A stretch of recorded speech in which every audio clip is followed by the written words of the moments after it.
Hello everyone. आज हम 1857 की क्रांति को और आगे ले जाएंगे, मतलब हम आगे के जो घटनाक्रम हुए उनके बारे में हम पढ़ेंगे।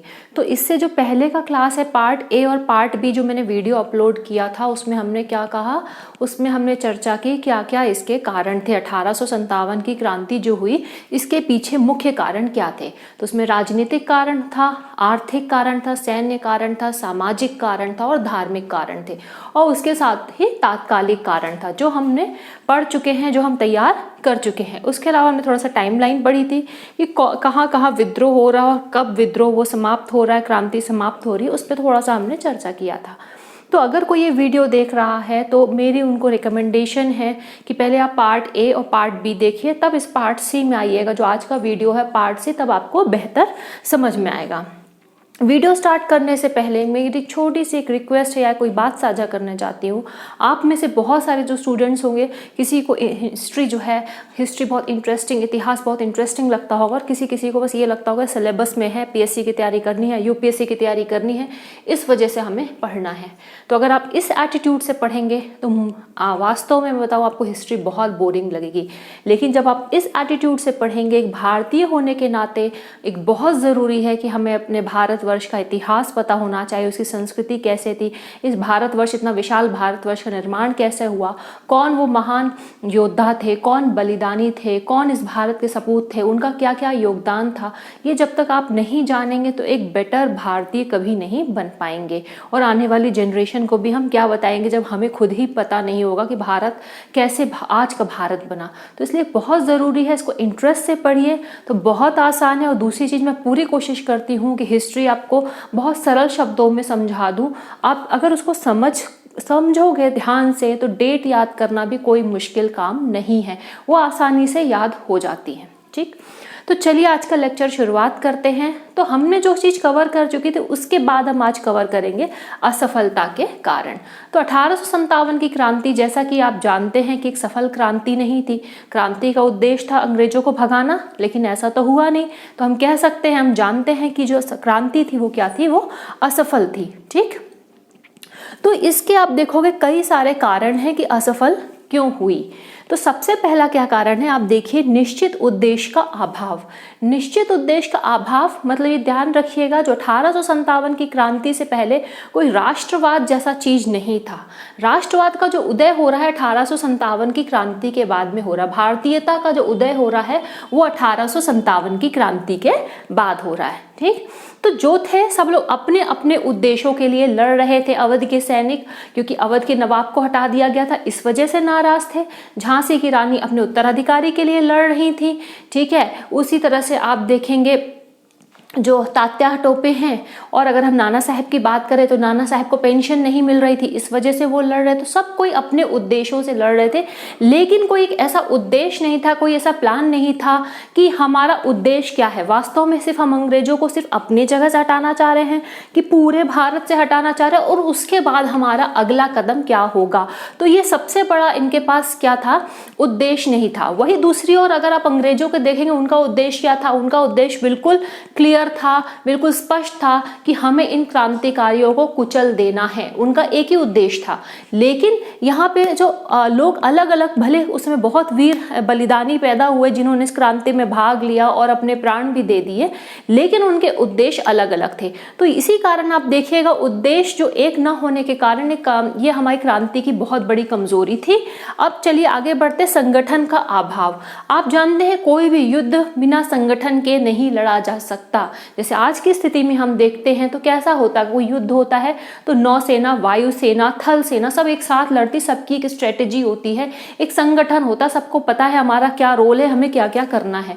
तो इस तरह का जो संगठन है वो यहाँ पे आपको नहीं दिखाई दिया 1857 की क्रांति में। लोग अपनी चीजों के लिए अपने अपने जो उनके निजी हित थे उनके लिए मेनली यहाँ पर लड़ रहे थे, और इसीलिए संगठन, इनका कोई संगठन था नहीं। वहीं अंग्रेजों को आप देखोगे कि वहाँ एक उनका पूरा संगठन था, गवर्नर जनरल था जिसके आदेशों का सब पालन कर रहे थे।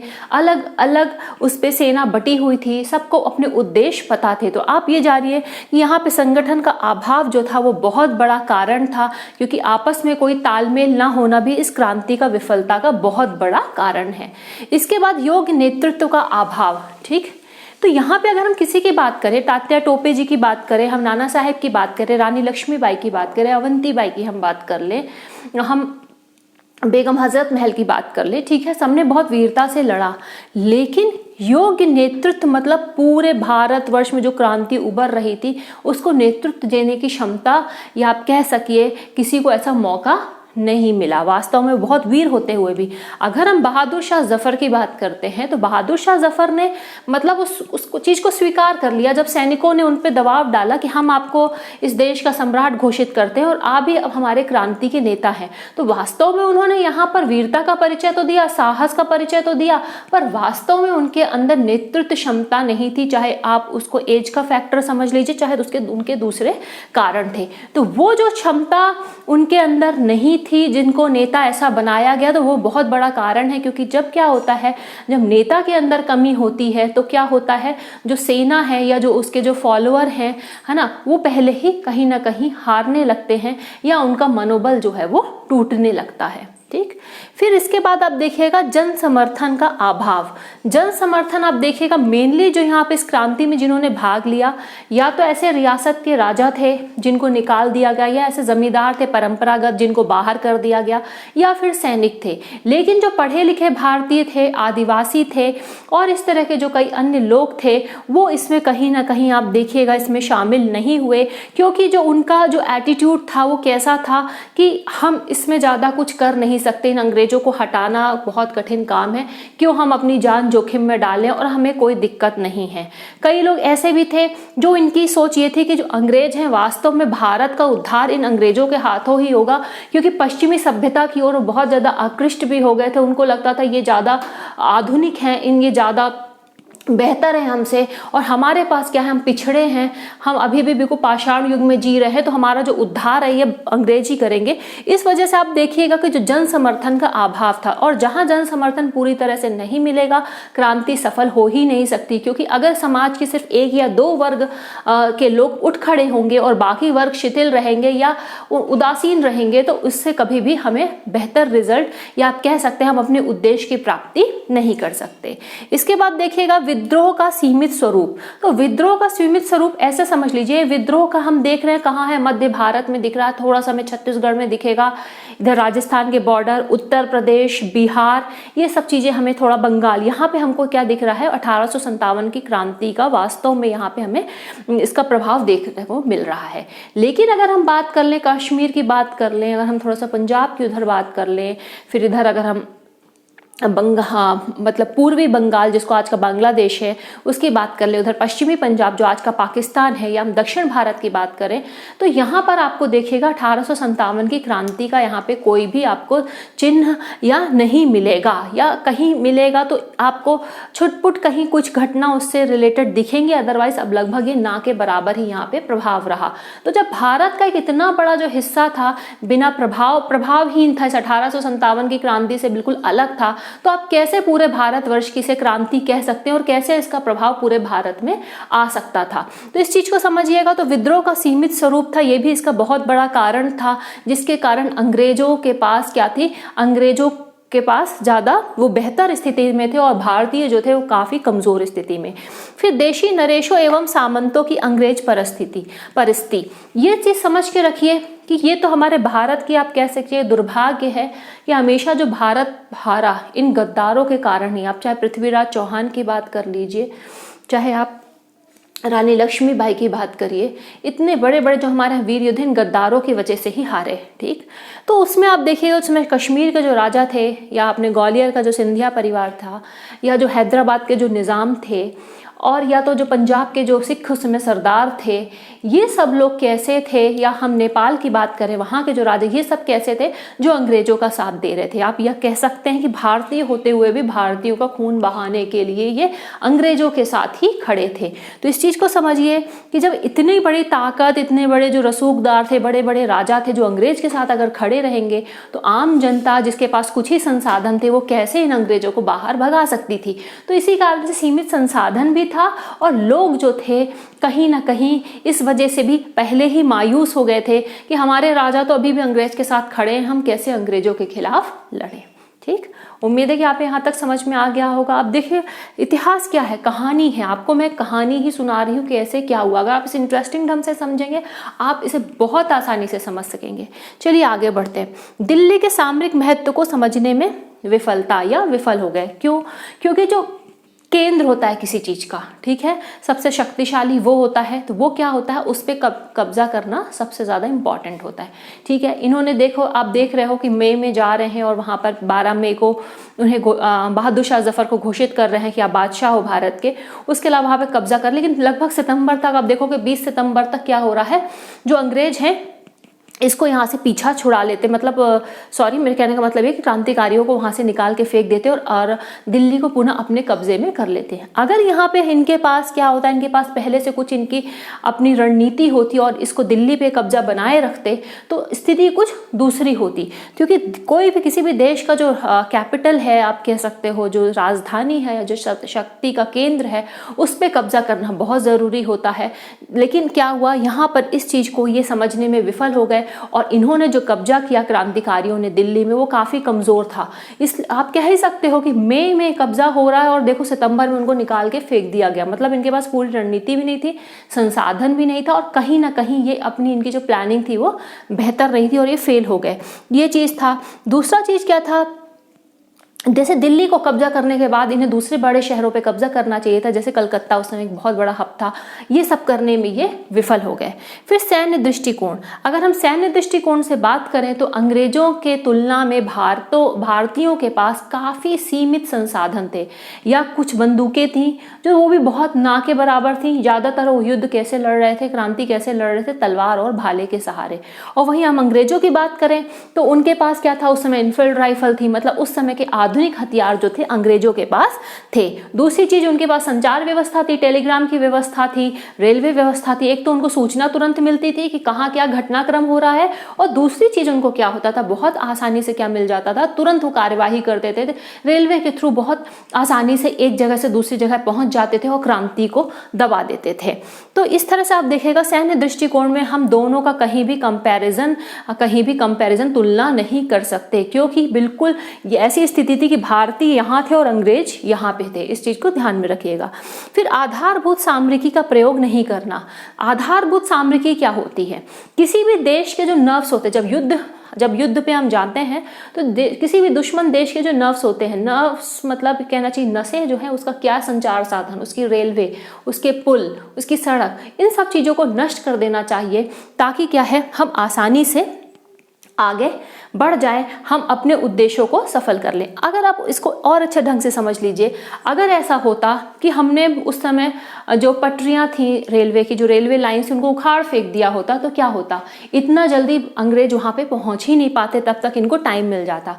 अगर संचार के तार नष्ट कर दिए होते तो क्या होता, इनको खबर ही नहीं पहुंचती कि कहाँ क्या हो रहा है, या पुल्स को तोड़ दिया होता तो आवागमन बिल्कुल अवरुद्ध कर दिया होता। तो ये सब चीजें जो जरूरी थी, इस पे किसी का ध्यान नहीं गया और ये बहुत बड़ी चूक थी। ठीक है, तो आधारभूत सामरिकी का प्रयोग नहीं करना, ये इनकी बहुत बड़ी कमी थी। अब हम बात करते हैं नेतृत्व में एकता का अभाव। ठीक, वास्तव में हम इन जितने भी क्रांतिकारी पैदा हुए अपने बहुत महान थे, काफी वीर थे, लेकिन तब भी एकता का अभाव था। इनका कोई सिंगल एक उद्देश्य नहीं था। अगर सबके अपने उद्देश्य, अपने हित पूरे हो जाते तो शायद एक क्रांति नहीं होती। क्योंकि हम नाना साहब की बात करें, क्योंकि उनका जो एजेंट था, उनका जो दूत था, वो ब्रिटेन जा चुका था कि उनको पेंशन मिले, और उस चीज के लिए मना कर दिया गया था, इसलिए नाना साहब लड़ रहे थे। अगर झांसी की रानी की बात मान ली गई होती, उनके दत्तक पुत्र को उनका उत्तराधिकारी बना लिया होता, तो वो भी नहीं लड़ती। इसी तरह बेगम हजरत महल का भी यही हाल था। तो आप देखोगे कि सबके उद्देश्य क्या थे, अपने निजी हितों के से थे। लेकिन अभी राष्ट्रीयता का तो उदय ही नहीं हुआ था कि कोई राष्ट्रवाद है कि हम भारतीय हैं, हम अपने देश को आजाद कराने के लिए लड़ रहे हैं। नहीं, सब लोग अपने हित के लिए लड़ रहे थे। इसलिए देखिएगा, इसी वजह से क्या होता है, नेतृत्व में एकता का अभाव है। और आप जानते हो कि युद्ध जीतने के लिए क्या आवश्यक है, यूनिटी ऑफ कमांड बहुत आवश्यक है। अगर युद्ध जीतना, कोई ऐसा नेता हो, सशक्त नेता हो, जिसके कमांड पे सब जनता चले, जिसके कमांड पे पूरी सेना चले, तब युद्ध जीता जा सकता है। और यहीं पर आप देखिएगा, यहाँ पे नेतृत्व में ही अभाव। दूसरी चीज क्या था, कई बार ऐसा भी था कि आपस में ही इनकी टसल भी रहती थी। तो ये सब जो कारण है, जिसके कारण ये क्रांति जो है वो विफल रही। फिर अंग्रेजों के पास अनुकूल परिस्थितियां एवं नेतृत्व। ठीक है। उनकी जो परिस्थितियां थी बेटर थी, क्योंकि आपको मैं पहले एक्सप्लेन कर चुकी हूँ कि उनके पास क्या था, ज़्यादा बेहतर उनके पास संसाधन थे, ठीक है, ज़्यादा उनकी सैन्य शक्ति ज़्यादा थी, उनकी जो सेना थी कैसी थी, ज़्यादा अच्छे से प्रशिक्षित थी, आधुनिक थी, उनके हथियार ज़्यादा आधुनिक थे। दूसरी तरफ क्या था, जो युद्ध अभी, क्योंकि लड़ के हाल में जो युद्ध इंटरनेशनल लेवल पे, अंतर्राष्ट्रीय स्तर पे हो रहे थे, उस पे अंग्रेज विजयी हो रहे थे। जैसे हम क्रीमिया का अगर हम युद्ध लेते हैं, ठीक है, तो 1853 में क्रीमिया का युद्ध हुआ, तो लगभग 53 में हुआ था शायद, और 56 में वो खत्म हो रहा है। उसी समय लगभग चाइना से भी इनका अंग्रेजों का युद्ध चल रहा था, वो भी खत्म ही होने वाला था। तो मतलब हाल में ही युद्ध किए थे, तो उनके पास पूरे अनुभव थे युद्ध में लड़ने की, कैसे चीजें संभालना। उसके अलावा उनके पास बहुत योग्य कमांडर थे, जो कि उनके पास युद्ध करने का काफी अच्छा एक्सपीरियंस था। ऐसे कमांडर थे, चाहे किसी की भी आप बात कर लो, चाहे ऑट्रम की बात कर लो, चाहे निकोलसन की बात कर लो, चाहे हीरोज की बात कर लो, चाहे कैम्बल की बात कर लीजिए, किसी की भी बात कर लीजिए, तो ऐसे इनके पास कमांडर थे। तो ये इनके पास एज था, इस कारण से ये बेहतर, आप देखोगे बेहतर तरीके से लड़े, और उन्होंने कुछ ही महीनों में इस क्रांति को दबा दिया। तो उम्मीद है कि आपको समझ में आ गया होगा कि क्रांति असफल क्यों हुई। ये जो मैंने पॉइंट्स यहाँ पे लिखे हैं, इसके अतिरिक्त और भी पॉइंट्स हो सकते हैं, क्योंकि किसी चीज का ये इतिहास कोई एंड नहीं है। अगर आपको लगता है कि और भी कुछ ऐसे कारण थे जिसके वजह से क्रांति विफल हुई, तो आप कमेंट सेक्शन में आइएगा और अपने कमेंट जरूर डालिएगा, ठीक। चलिए अब हम बढ़ते हैं, इस चीज को आप समझिए। क्रांति हुई, क्रांति विफल हो गई, अब लोगों ने अपने अपने विचार दिए। तो अब ये समझिएगा विचार अब कैसे होंगे, कहीं ना कहीं जो अंग्रेजों के विचार थे वो कैसे थे, ऑब्वियस है कि अंग्रेज परस्ती उन्हीं की तरफ झुके थे। तो ज्यादातर क्या कहते थे कि ये बर्बरता तथा सभ्यता के बीच लड़ाई है। बर्बर कौन थे, हम लोग, और सभ्य कौन थे, वो अंग्रेज, ठीक। या ईसाइयों की और धर्मांधों की लड़ाई, धर्मांध कौन थे, हम, ईसाई वो बहुत महान, उनकी लड़ाई थी। इस तरह से बातें कही गई। या उन्होंने और दूसरी तरह बातें इस तरह से मतलब मेनली इसलिए कही क्योंकि विश्व को बताना चाहते थे कि जो वास्तव में जो लड़ाई है तथाकथित अंग्रेजी नीतियों की कमियों की वजह से नहीं है, ये कुछ धार्मिक रूप से है, लोग ईसाइयों के दुश्मन हैं इस वजह से लड़ रहे हैं, या कुछ तथाकथित कमियां जो स्ट्रक्चर में है इस वजह से लड़ रहे हैं, इसमें अंग्रेजों का कोई भी हाथ नहीं है। तो अलग अलग लोगों को आप जब अपनी किताब पढ़िएगा, चाहे आप अहिर की किताब पढ़ लीजिएगा, स्पेक्ट्रम में आती है, उसमें भी अच्छे से लिखा, कोई भी मॉडर्न हिस्ट्री की जो भी आप बुक रेफर करते हो आप पढ़िएगा, या आप नेट में भी देख सकते हैं, लोगों ने अलग अलग अपने विचार दिए हैं। तो रॉबर्ट्स है वो क्या कहता है, रॉबर्ट्स अंग्रेज है, वो कह रहा है यह एक सिपाही विद्रोह मात्र है, एक सिपाही विद्रोह है, सिपाही म्यूटनी है, ठीक है ना। मतलब सैनिकों को कुछ चीजें नहीं मिली, भत्ता वत्ता नहीं मिला, कुछ चीजें परेशान थे तो उन्होंने विद्रोह कर दिया। मतलब उसको इसके स्वरूप को कितना सीमित कर रहा है, लेकिन हम वास्तव में जानते हैं कि सिर्फ ये सिपाही विद्रोह नहीं था। विलियम हॉवर्ड रसेल ने क्या कहा था, यह स्वतंत्रता संघर्ष नहीं धार्मिक युद्ध था। अब क्या कह रहा है, देखिए इसको यहाँ पे धार्मिक रंग दे रहा है कि धर्म की वजह से हम लड़ रहे थे, ठीक। फिर जॉन लॉरेंस जो है यहाँ पे क्या कह रहे हैं, ये सिर्फ गाय की चर्बी से उत्पन्न सैनिक उत्पात था, मतलब गाय की चर्बी हमने लगा दी उस वजह से लोग लड़ गए। तो वास्तव में देखिएगा कि कितनी संकीर्णता से ये अपने यहाँ पे विचार रख रहे हैं, ठीक है।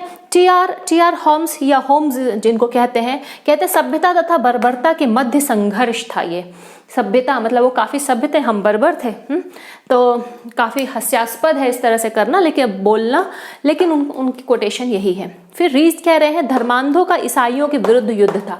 तो आप देख रहे थे पूरे देश का ईसाईकरण कर रहे थे, जबरदस्ती लोगों को ईसाई बनाने में तुले हुए थे, ठीक है। तो इस तरह से कह रहे थे धर्मांधों, मतलब हम धर्मांध जो दूसरे धर्म को पालन करते थे, चाहे वो इस्लाम हो चाहे हिंदू हो, धर्म हो, हिंदुत्व हो, तो उसको क्या कह रहे थे, धर्मांध कह रहे थे, और कह रहे थे ईसाइयों के विरुद्ध ये युद्ध था। वहीं वी.डी. सावरकर ने इसे प्रथम स्वतंत्रता संग्राम कहा कि ये क्या है, प्रथम स्वतंत्रता संग्राम है। उसके अलावा बेंजामिन डिसरेलो एवं अशोक मेहता ने कहा इसे राष्ट्रीय विद्रोह माना। उन्होंने कहा कि नहीं ये राष्ट्रीय विद्रोह है, ठीक।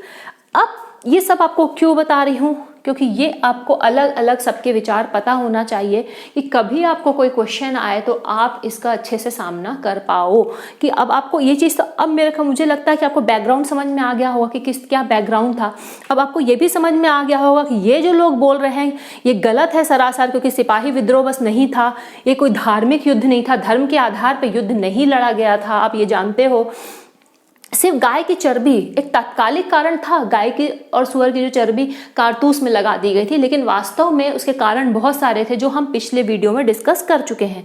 फिर रीस कह रहा है धर्मांधों का ईसाइयों के विरुद्ध युद्ध था, तो कोई ईसाई को कोई मारने के लिए यहाँ पे अभी भी, क्योंकि आप भारत का अगर आप देखोगे इतिहास ही है कि हम बहुत ज़्यादा क्या है, कहीं ना कहीं सेकुलर भी हैं, हम बहुत ज़्यादा सहनशील और दूसरों को अपनाने वाले हैं, इसीलिए हम सनातन धर्म यहाँ पे उदय हुआ। लेकिन उसके बाद आप देखोगे कितने धर्म आ रहे और सबको हमने अपना ही माना और अपने साथ रखा या एक साथ हम हो गए। तो कोई ये कह ही नहीं सकता कि धर्मांधों का ये युद्ध था ईसाइयों के खिलाफ, ये पूरी तरह से गलत कोटेशन है। अब वीडी सावरकर का कभी आपसे प्रश्न पूछा जा सकता है प्रथम स्वतंत्रता संग्राम था कि नहीं था, तो वास्तव में ये प्रथम स्वतंत्रता संग्राम भी नहीं था, क्योंकि अभी स्वतंत्रता कहाँ की बात होती है, जब एक राष्ट्र का उदय हो जाए। तो भारत का जो राष्ट्र का रूप में उदय तो 1857 की क्रांति में हम देख रहे हैं। अब लोगों में एकता आएगा, राष्ट्रवाद का उदय होगा, राष्ट्रवाद का जो बीज है अब इसके अंदर आएगा, लोगों को बहुत बड़ी चुनौती समझ में आएगी। अब उसमें समझ में आ जाएगा कि हम एकता के बल पे, जब तक हम ये नहीं समझेंगे कि हम एक हैं, तब तक हम इन अंग्रेजों को बाहर निकाल के नहीं फेंक सकते। तो ये जो कहते हैं कि प्रथम स्वतंत्रता संग्राम था, ये भी गलत है, क्योंकि आप जान रहे हो कि सब लोग अपने अपने हितों के लिए लड़ रहे थे। राष्ट्रहित के लिए कोई नहीं लड़ रहा था कि भारत से अंग्रेजों को, क्योंकि सबकी अपनी रियासत बटी थी और उन्हीं रियासत में वो खुश थे, उन्हीं रियासत के लिए वो सोच रहे थे। इस तरह से आप वीडी सावरकर का भी जो कहना था प्रथम स्वतंत्रता संग्राम ये नहीं था। बेंजामिन डिसरेलो और अशोक मेहता कहते हैं राष्ट्रीय विद्रोह माना जा सकता है। आप कह सकते हो कि इसने राष्ट्रीय विद्रोह का सूत्रपात किया, लेकिन वास्तव में पूरी तरह से ये राष्ट्रीय विद्रोह नहीं था, ये ध्यान रखिएगा, ठीक है। क्योंकि अब आप देखोगे कि एक चीज इस विद्रोह से इससे ये चीज समझ में आ गई कि सिर्फ सेना और सिर्फ शक्ति के बल पे युद्ध नहीं जीता जा सकता। जब तक हमें पूर्ण समर्थन नहीं मिलेगा, लोगों का पूर्ण समर्थन जब तक हमें नहीं मिलेगा, जनमानस भी जब तक खड़ी नहीं होगी, कोई भी क्रांति जो है वो सफल नहीं हो सकती।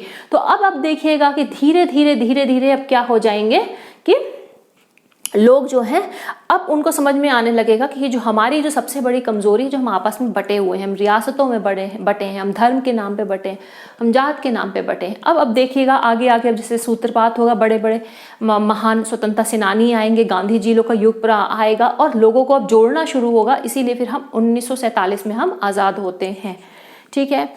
ये मैंने आपको बता दिया, इस चीज़ को थोड़ा सा और डिस्कस करूंगी अपने नेक्स्ट वीडियो में।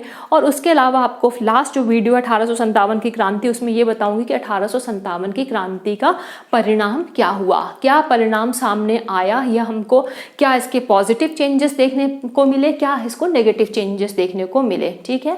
तो 1857 की जो क्रांति है टोटल 4 वीडियोज़ में कवर होगी, ठीक है, क्योंकि मैं नहीं चाहती कि आपको मैं थोड़ा सा पढ़ाऊँ और जल्दी जल्दी भागूँ, आप समझ ना पाओ। मैं चाहती हूँ कि आप जब मेंस में आंसर लिखो तो आपके जो थॉट हैं, जो पूरे थॉट्स पूरे क्लियर होना चाहिए, ताकि आप उसको बेहतर ढंग से समझ पाओ और क्वेश्चन की डिमांड को समझते हुए बेहतर ढंग से लिख के आओ, ठीक है। तो उम्मीद करती हूँ कि आज का वीडियो और आज का जो लेक्चर है आपको अच्छा लगा होगा, समझ में आया होगा। फिर मिलूंगी एक नए वीडियो के साथ। Till then take care and good bye.